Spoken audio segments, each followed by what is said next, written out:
You're a superhero.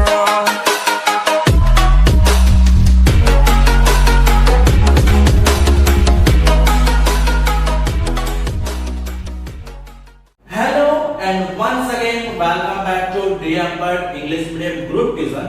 और last time हमने lecture में क्या किया था? तो लास्ट टाइम हमने एक एक्सपेरिमेंट किया था जिससे हमें पता चला कि chlorophyll is essential for photosynthesis और नॉट। हाँ, आज जन्माष्टमी है तो आज का वीडियो थोड़ा सा छोटा रहेगा ताकि आप लोग सेलिब्रेशन कर सको, पर साथ में थोड़ा सा पढ़ना पड़ेगा। तो आज के ये लेक्चर में हम लोग क्या करने वाले हैं? हम लोग एक एक्सपेरिमेंट करने वाले हैं जिससे हमें ये पता चलेगा कि फोटोसिंथेसिस के लिए दूसरी एसेंशियल चीज यानी कार्बन डाइऑक्साइड सच में एसेंशियल है या कार्बन डाइऑक्साइड नहीं होगा फिर भी वो फोटोसिंथेसिस कर पाएगा, वही चीज को समझने वाले। तो आज के इस लेक्चर में हम लोग लाइव प्रोसेसेस के आगे के टॉपिक में पढ़ने वाले हैं। आगे का टॉपिक कौन सा है? सिर्फ इतना कि does carbon dioxide is necessary और not, right an experiment. Okay, so सबसे पहले हमें पता है कि हम कभी भी एक्सपेरिमेंट करते हैं तो उसका एक ही फॉर्मेशन देते हैं, aim aperture for material, figure procedure, figure पीछे के पेज में, प्रोसीजर कंक्लूजंस ऑब्जर्वेशंस। ओके, तो यहां पे देखो हमारा सबसे पहला एम ये है कि to demonstrate that carbon dioxide necessary for photosynthesis either और है या तो नहीं है। देखो मटेरियल्स, पॉटेड प्लांट्स याद करो, पॉटेड प्लांट्स कहां था? पॉटेड प्लांट व्हिच मींस उसका मतलब ये है मनी प्लांट, क्रोटन, जिसको हम क्या बोलते हैं? क्रोटन साइंटिफिक लैंग्वेज में। Bell jar actually bell shaped jar होती है जो पूरा कवर करती है। जैसे कि 5 स्टार में जाते हो तो 5 स्टार होटल में क्या होता है? खाना जो भी आता है ना उसके ऊपर ऐसे कवर तैयार हुआ जार होता है। टॉम एंड जेरी को याद करो नहीं यार, टॉम एंड जेरी में क्या था? वो बेल जार लेके खाना दे के आता है टॉम को और फिर अंदर ऐसे जैसे बेल जार खोला अंदर से जेरी निकलता है। चलो वॉच ग्लास हमें पता है एक चाइना प्लेट जैसी होती है, ट्रांसपेरेंट ग्लास, वॉच ग्लास, जिसके अंदर हम रखने वाले पोटेशियम हाइड्रोक्साइड। अभी देखो पोटेशियम हाइड्रोक्साइड, पोटेशियम माने K+, हाइड्रोक्साइड माने OH-। अब दोनों की वैलेंसी 1 हो रही है तो दोनों को डायरेक्टली कंबाइन करके है तो मिलता है KOH, पोटेशियम हाइड्रोक्साइड। अब देखो ये जो पोटेशियम हाइड्रोक्साइड है ये किसके लिए यूज होता है? तो एक्चुअली ये पोटेशियम हाइड्रोक्साइड कार्बन डाइऑक्साइड को एब्सॉर्ब करेगा। कैसे समझा था? अल्कोहल तो देखो यहाँ पे अल्कोहल और आयोडीन सॉल्यूशन स्टार्च को प्रेजेंस चेक करने के लिए होती है। ये तो हमें अच्छे से पता है ना, याद करो वाटर बाथ वाला सॉल्यूशन।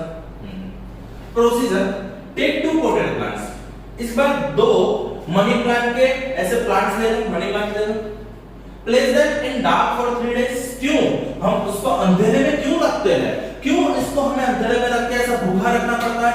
ताकि हमें पता है जैसे कि देख लो हमने खाना खाया, ठीक है, फिर हमारे पास थोड़ी सी एनर्जी स्टोर होती है। हाँ, कुछ लोगों के पास ज्यादा स्टोर होती है, कुछ लोगों के पास कम स्टोर होती है, पर बेसिकली एनर्जी स्टोर तो होती है ना। अब देखो जब ये एनर्जी स्टोर हो रही है तो ये एनर्जी स्टोर क्यों करते हैं? ताकि जरूरत के समय में उसका इस्तेमाल कर सके। यस और नो? अभी देखो हमें उसका इस्तेमाल करना है तो हम क्या करेंगे? देखो जैसे सिंपल चीज है कि हमने आज ज्यादा खा लिया तो कल हम कर देंगे उपवास करने से क्या होता है? जो भी स्टोर्ड फूड है, स्टोर्ड एनर्जी है, वो यूटिलाइज हो जाती है। सेम सिचुएशन में प्लांट मोस्टली फूड को यूज कर लेता है, बाकी का थोड़ा सा जो फूड रहता है वो स्टार्च के फॉर्म में, किसके? स्टार्च के फॉर्म में वो स्टोर करके रखता है। ठीक है, अब जब वो स्टार्च के फॉर्म में स्टोर करके रखता है तो वो स्टार्च को हमें यूज करना है, यूटिलाइज करना है, तो उसको क्या करेंगे हम? डार्क में यानी अंधेरे में 3 दिन के लिए रहेंगे। ओके, अभी देखो, so this will discharge them, starch को रिमूव करना, स्टार्च को यूटिलाइज कर लेना, डिस्चार्ज करना।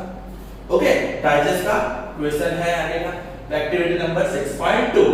Okay, so after 3 days place each of the pods on a smooth glass plate। उसको ग्लास प्लेट के ऊपर रखते हैं और दो नेम दे देंगे, लेबल कर देंगे। Label one pot as A, other as B, यानी हम पॉट को क्या करेंगे, लेबलिंग कर देंगे ए एंड बी की तरह। इतनी बात समझ में आ गई? ओके, सो यहां पे देख लो इस तरह से हम रखेंगे, ठीक है। अभी ये वाला जो है ये है मेरा ए पॉट, ये है मेरा बी पॉट। चलो इतनी बात समझ में आ रही है?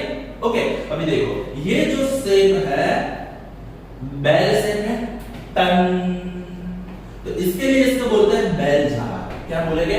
Bell jar. ये है हमारा पॉटेड प्लांट। ओके, यानी कोई भी प्लांट ले लो वो मैटर नहीं करेगा। यहाँ पे ये वॉच ग्लास है जिसके अंदर हमने रखा है पोटेशियम हाइड्रोक्साइड को। एक जो है जिसके अंदर हम पोटेशियम हाइड्रोक्साइड को रखने वाले, दूसरा जो है जिसमें कुछ नहीं है। एक्चुअली लॉजिकली कुछ इस तरह से चीज हो रही है कि यहाँ पे इन दोनों को हमने सनलाइट में रख दिया है, यानी हमने फोटोसिंथेसिस स्टार्ट कर दिया। फोटोसिंथेसिस के लिए हमें क्लोरोफिल तो चाहिए ही चाहिए, सनलाइट भी चाहिए और कार्बन डाइऑक्साइड भी चाहिए। तो हमने क्या किया, बेल जार से उनको कवर कर दिया और नीचे से वैसलीन या ग्रीस से उसको एयर टाइट कर दिया ताकि अंदर से एयर बाहर ना जा सके, बाहर से एयर अंदर ना आ सके। तो अब क्या होगा, ये जो बेल जार के अंदर CO2 है, कार्बन डाइऑक्साइड ट्रैप्ड है ना, वो ट्रैप्ड CO2 यूज करेगा, ठीक है। इतना समझ में आ गया? अब जब ये ट्रैप्ड CO2 यूज करने वाला है, पर यहां रखा हुआ पोटेशियम हाइड्रोक्साइड नामक सॉल्यूशन पाउडर, वो क्या करेगा, ये CO2 को एब्सॉर्ब कर लेगा। अब जब इसने ये CO2 को एब्सॉर्ब कर लिया है तो ये बेल जार में कोई CO2 है नहीं, यानी यहाँ पे क्या हो गया, एब्सेंस ऑफ CO2, पर यहाँ पे तो कोई पोटेशियम हाइड्रोक्साइड नहीं है, तो इसमें जो भी ट्रैप्ड CO2 है वो CO2 यूज होगा। अब हमें क्या करना होगा, तो देखो यहाँ पे दोनों प्लांट में से एक इस तरह से लीफ निकाल दो, उसके लीफ निकाल दिए, फिर उसको क्या करना है, हमें वाटर बाथ में डालना है। वाटर बाथ में क्या होता है, याद दिला दूं तो एक पानी भरा हुआ है, ये है बीकर और ये बीकर के अंदर हमने पानी भर दिया है, ठीक है। इतनी बात समझ में आ गई? अब यहां पे मैंने एक टेस्ट ट्यूब रख दी, ठीक है, और ये टेस्ट ट्यूब के अंदर हमने क्या रख दिया, प्लांट को रख दिया, इस तरह से लीफ है उसको रख दिया और इसको मैंने डिप किया है अल्कोहल में। किसमें डिप किया है, अल्कोहल में। अब जब मैं यहां से इसको गर्म करूंगा तो ये डायरेक्टली बॉईल नहीं होगा। क्यों हम डायरेक्टली बॉईल नहीं कर रहे हैं? सिंपल सी चीज है, जब डायरेक्टली बॉईल करेंगे तो उसके अंदर के टिश्यूज है वो डेड हो जाएंगे। अब डेड टिश्यू किसी भी तरह की एक्टिविटी परफॉर्म नहीं करने देगा, ऑब्वियसली वो आत्मा बन के घूम जाएगा, वो कॉफिन डांस करेगा। तो यहाँ पे ये जो टिश्यू है डेड ना हो, इसलिए उसको वाटर बाथ में रखते हैं। तो यहाँ पे पानी की हीट अल्कोहल को मिलती है, जिससे जो भी स्टार्च होगा, जो भी क्लोरोफिल होगा, जो भी प्लास्टिड्स होंगे, वो यहाँ से सॉल्यूशन में जाएंगे। तो हमें पता है ये लीफ का ग्रीन कलर गायब होता जाएगा और अल्कोहल जो है वो कलर्ड होता जाएगा। अल्कोहल कलरलेस से किस कलर का हो जाएगा और लीफ थोड़ा सा कलरलेस हो जाएगा। अब देखो लीफ में कुछ पार्ट, जैसे कि ये मेरा लीफ था, अब लीफ में कुछ पार्ट जो होता है ना बच्चा लोग, वो कलर रह जाता है और बाकी का पार्ट जो भी है वो थोड़ा व्हाइटिश हो गया, कलरलेस हो गया है। अब देखो जहां पे ये जो कलर है, जैसे ही हम आयोडीन डालेंगे तो आयोडीन की वजह से क्या हो जाएगा, ये ब्लूइश पार्ट हो जाएगा। क्यों? Because iodine is used to check presence of starch, check presence of starch. इतनी बात समझ में आ गई आप लोगों को? श्योर, पक्का? तो देखो यहाँ पे कुछ इस तरह से हम एक्सपेरिमेंट फॉर्म करने वाले हैं ताकि यहाँ पे क्या होगा, जो भी कार्बन पोटेशियम हाइड्रोक्साइड वाला वाटर प्लांट है जिसमें स्टार्च की कमी होगी, ओके, यहाँ पे क्या होगा, स्टार्च पूरा बना होगा क्योंकि यहाँ पे कार्बन डाइऑक्साइड प्रेजेंट है, पर यहाँ पे ये जो पहला है ना उसमें कार्बन डाइऑक्साइड प्रेजेंट नहीं है। चलो इतनी बात समझ में आ गई आप लोगों को? देखो नेक्स्ट, सो प्रोसीजर को हम आगे फॉलो करते हैं, तो आगे की प्रोसीजर के लिए देख लो। So keep a containing pellets of the potassium hydroxide on glass plate A, cover the both the coated plant under two separated glass bell jar, दोनों का हमने अलग रख दिया था, okay. Apply a thick coat of Vaseline on the bottom of the bell jar close to the glass plate in order to make both jars airtight। यानी दोनों का एयरटाइट बनाने के लिए हम नीचे से वैसेलिन का सीलिंग कर देंगे, सील कर देंगे, उसको लॉक कर देंगे। Okay, expose both these plants to sunlight about 2 or 3 hours। बेलचार है तो सनलाइट तो अंदर आएगी आएगी, सनलाइट है, उसके पास प्लास्टिड्स है, क्लोरोफिल है, कमी है तो सिर्फ किसकी है? CO2 की है। कमी किसकी है? CO2 की है।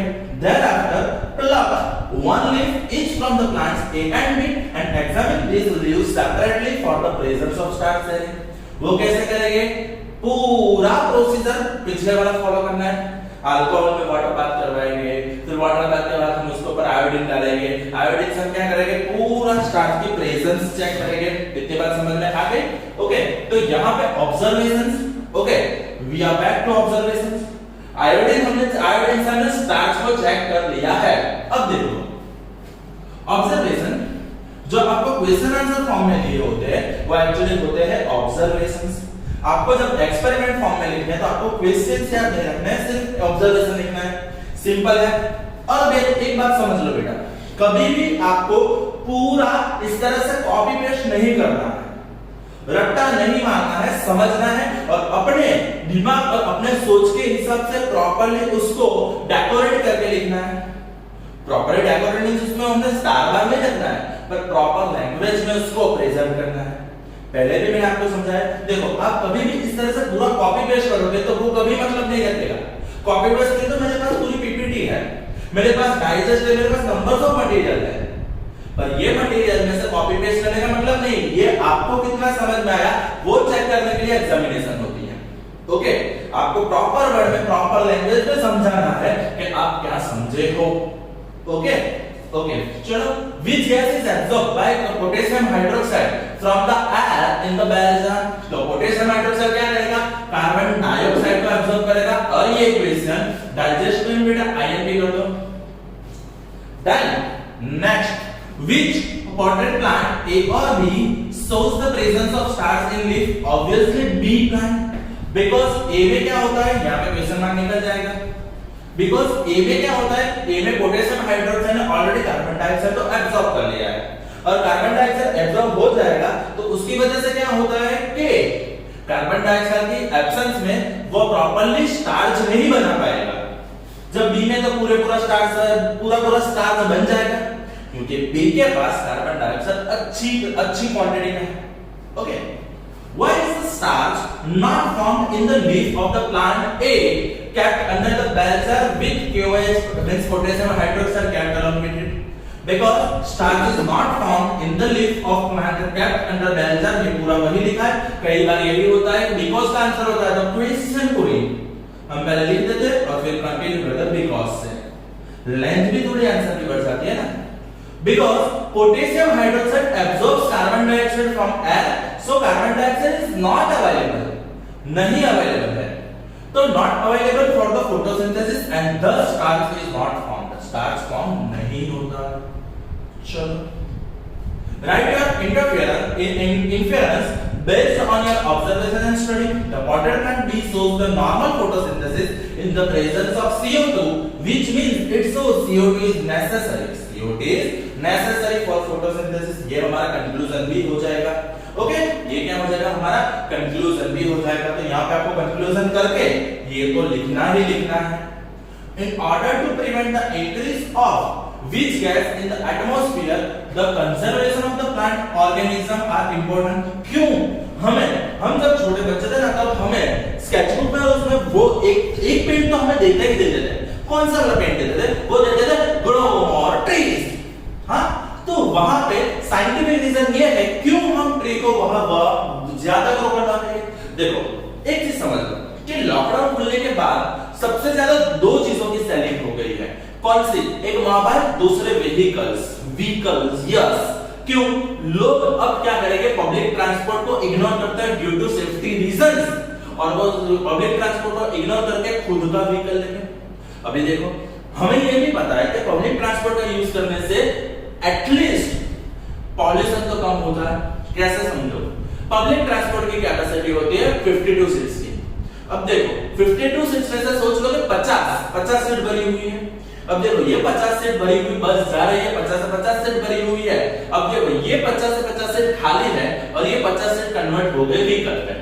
ओके, टू व्हीलर सोच लो तो एटलीस्ट 25 टू व्हीलर्स हो गए। अभी पब्लिक ट्रांसपोर्ट को अंदर 2 जन भी बैठे हैं ना, तो पब्लिक ट्रांसपोर्ट को तो चलना ही पड़ेगा। बीआरटीएस को 2 जन को भी लेके तो जाना ही पड़ेगा। मींस वो तो पॉल्यूशन करता ही करता है, साथ में बाकी के जो 25 जन बीआरटीएस में बैठ सकते थे, वो बीआरटीएस में बैठने की जगह 25 व्हीकल यूज के लिए। उसकी वजह से क्या हो रहा है, वो 25 व्हीकल का पॉल्यूशन पूरा एटमॉस्फेयर पॉल्यूशन कर रहा है, पॉल्यूटेड कर रहा है।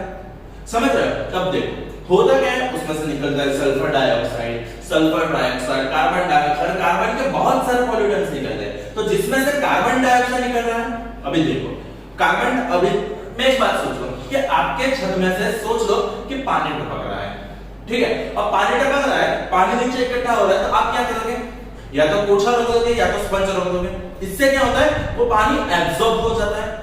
सेम सिचुएशन में यहाँ पे जो भी CO2 लीक हो रहा है उसको एब्जॉर्ब करने के लिए हमारे पास प्लांट नाम का एक स्पॉन्ज रेडी है।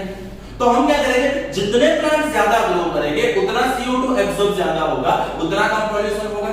समझ रहे हो? और CO2 उसमें प्लांट का तो फायदा ही है, फोटोसिंथेसिस कर पाएगा।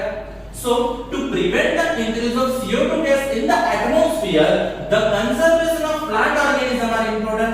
CO2 का जो भी पॉल्यूशन है उसको कम करने के लिए हमारे आसपास प्लांट्स का होना जरूरी है। समझ में आ गई इतनी चीज? Okay, so do both the leaves. So the presence of same amount of starch, नहीं, A के पास starch थोड़ा कम होगा, B के पास starch ज्यादा होगा। तो यहाँ पे हम कंक्लूजन ऐड कर सकते हैं, CO2 is necessary for photosynthesis, the full stop. So आज के ये लेक्चर में हम लोग ये सिर्फ एक्सपेरिमेंट पढ़ने वाले हैं। ओके, और ये एक्सपेरिमेंट के साथ आज का ये लेक्चर खत्म करता हूँ। Thank you, that's it.